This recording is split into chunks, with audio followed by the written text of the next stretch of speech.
What's up guys, Skottyy here from the Blue Coconut family and welcome back to another City Skylines tutorial. Today we're continuing our deep dive and deep look into the farming industry, and in the last two videos we looked at the auxiliary buildings, and I've also looked into the extractor buildings. Today we're going to be following that process and also the production line into slightly further. We're going to be looking at the farming industry processors, or the farming industry processor buildings as I prefer to call them, because processors, it just doesn't sound right. Once again, I think they need to rename these, but hey ho, this DLC's been out for quite a while, they're probably not going to change it now.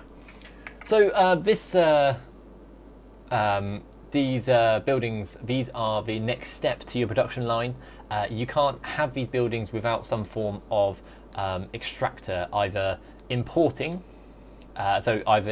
crops into your city, or you producing them yourself. So in this world, I've got my productions on the fields here. So I've got my crop fields and I've got my fruit fields, or greenhouses in this case. Very cool, very unique. And if you're not quite sure, or if you didn't watch that, go back. There's a card above me now. Go and click that and you can go back and watch that video. But there are 6 buildings you can use for these processes. So this is how you get your raw crops, which you cannot put into kind of active use and you can't use anywhere, into a product that you can either use, you can export as a raw, and it's worth more money, so you can make more money from these, or you can actually put them into then having your unique factories. So for example, having the bread and the bakery and things like that, and this is how you produce it, and foods and such. So this is where you start making goods from your industry. So there are 6 buildings, and you can find them under your industry tabs or your garbage industry tabs in your farming section. Now we're going on to the yellow cogs. So this is the green top cog was your extractor building. The yellow cogs are now your processing buildings. So like I said, you've got 6. You've got 2 types of fields, and then you've got 4 types of buildings. So we'll go across these. We'll show you exactly. I'll tell you as I review them exactly what they do. So you've got the small animal pastures. So you've got your small animal pasture and you've got the large animal pastures. Both of these produce animal product. So that's with the symbol at the top. You can see at the top of that little box there, it says converts crop into. It's a picture of a steak, but it means animal product. So it could be any form of animal product. And you've got 2 types there. You've got the small and you've got the large. The small has a down payment of 7,500 and an upkeep of 40, whereas the large one is a down payment of 20,000 and has an upkeep of 160. The noise pollution of the small is 25, has no normal pollution, so it doesn't produce any ground pollution. It has a water requirement of 400 cubic meters a week, no electricity required, cell size of 6 by 8, needs workers of 25 workers. Production units is 2,400 a week, whereas the large one once again produces no ground pollution, has a noise pollution of 50, requires 560 cubic meters of water a week, no electricity, has a cell size of 10 by 14, requires 33 workers, and produces 5,600 units a week. So it's quite cool. If we move on, then we've got the flour mill. Now this is the only building in the processes that does not produce animal products. This produces flour, so this is the only building. If you need flour, this is the only building that will do it. It's a flour mill, naturally. All the others produce animal products. So this is a down payment. Oh, let me quickly. Sorry. So level unlocks.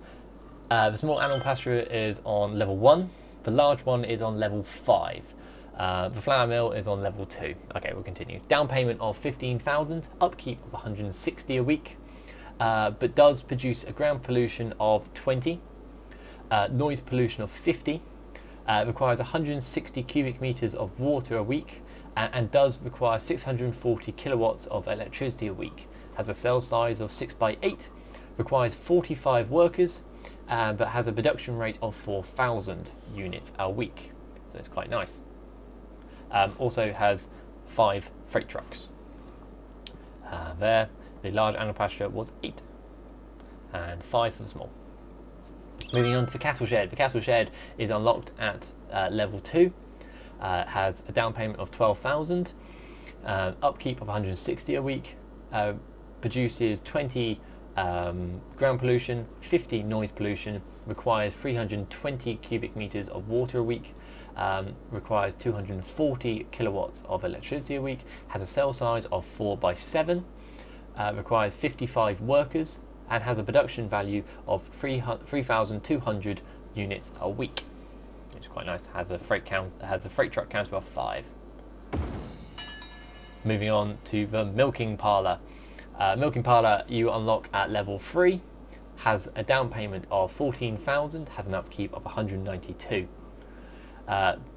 It produces 25 ground pollution, 50 noise pollution, requires 240 cubic meters of water a week, 640 kilowatts of electricity a week, has a cell size of 5x9, requires 70 workers, and has a production value of 4,000 units a week. Moving on to the final one now is the slaughterhouse. The slaughterhouse is unlocked at level 4, has a down payment of 16,000, has an upkeep of 224 a week, produces 25 pollution and 50 noise pollution, requires 240 cubic meters of water a week, 480 kilowatts of electricity a week, has a cell size of 14 by 15, so it's very large, and requires 85 workers, but has a production value of 4,800, so it's very quite nice. Right, let's see how these look. Just place down some small animal pastures here. There's a small one there, and we're going to place a large one. I think we can't place the large one that side, but we'll place the large one here. There you go, we see how these look. So you can see instantly they say I do not have enough goods, but that's okay. That's because they aren't actually, because they need a shipment from your either imports, or they need some from crops from your fields and your extractor buildings. So like the previous extractor buildings, these have different looks as the fields do. So the fields have different looks. So at the moment these are sheep and these are your cattle and your cows. So you've got a choice of cows, Highland cows, for some reason just normal cows aren't showing up, but you've got Highland cows, pigs, which are there you go, there's pigs, and sheep. Do the cows come? Yes, the cows. So I'm actually going to have these as cow pastures, and then it's the exact same for the large one. The large ones I think I'll have as cows as well, because why not? They look quite good. So you can see already they have a storage of 20. The large one has a storage of 23 tons of crops and is currently storing 12, and so far has produced 5 out of 21 tons of animal products. Whereas the little one can store 16 tons and has a storage of 14 tons output and has produced 3 tons. It's quite nice. Right, let's look at these other ones. So let's have a flour mill. So flour mill, you cannot change its appearance. It is how it looks. So it takes in crops and has a storage of 14 tons and produces flour of a storage of 18 tons. The cows are very, very noisy. But like I said, this is the only building that produces flour, so it's worth having a couple of these just to help, that kind of demand. And once they receive the crops, they start producing flour. Very quite nice. Moving on, so we have the cattle shed next. This is when it starts getting noisy and quite pollution, so you must keep aware that this is starting to cause some ground pollution here, but it's still within manageable limits. It's not going to cause too many issues. So it's the cattle shed, has storage of 18 tons and production storage of 16 tons. And like the other ones, you can't change its look. This is how it looks with some tanks out the back, just like that. Next we have the milking parlour. Can't build it on that side, that's a shame. So there's the milking parlour. So all of these, so these buildings don't change appearance when they've got goods or don't have goods, whereas this one does. When it does not have any crops, for some reason it's crops, not sure why, but when it gets delivered crops in, you'll see that once it does and it updates itself, you then start to have you have cows out the back, which you can name. You can rename the cows, which is quite cool. If you've got cows and that produces animal products, you've got to imagine it's milk, but it says animal products. So it's really down to what kind of your farm is producing, because really these two here are producing the same as these fields. So if you want fields of cows, literally fields of cows, then by all means just place fields of cows. These two buildings do exactly the same thing. They produce the exact same thing, just at different rates. Yeah. Right, moving on to the last building now. Once again, this produces the exact same, so this is the same. It produces animal products, but is a much larger building, and so it really does depend on exactly what kind of production and kind of aesthetic you're looking for your farm here. So this is the slaughterhouse, and it has a storage value of 21 tons and a production storage of 19 tons. And once it gets produced, once again similar to the milking pasture, you'll start to see kind of livestock. There you go. Livestock start to be put into these pens here, ready to be slaughtered inside the slaughterhouse here, and then get exported as lovely burgers.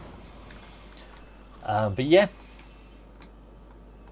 really nice. So that's kind of my production facility. So you've got the so over here you've got where it produces the raw material, then it gets shipped across into the production area. So this is where it gets turned into usable products, but not for your industry. It's worth noting is that this doesn't go straight to your industry areas and your commercial areas. This cannot be yet. This is ready to be shipped to your unique factories from here, but also be exported into the global market, so you can make money from it. Let's have a look at our stats. So we can see here, this is when it starts changing up how we are producing. So we're still not importing anything, because all the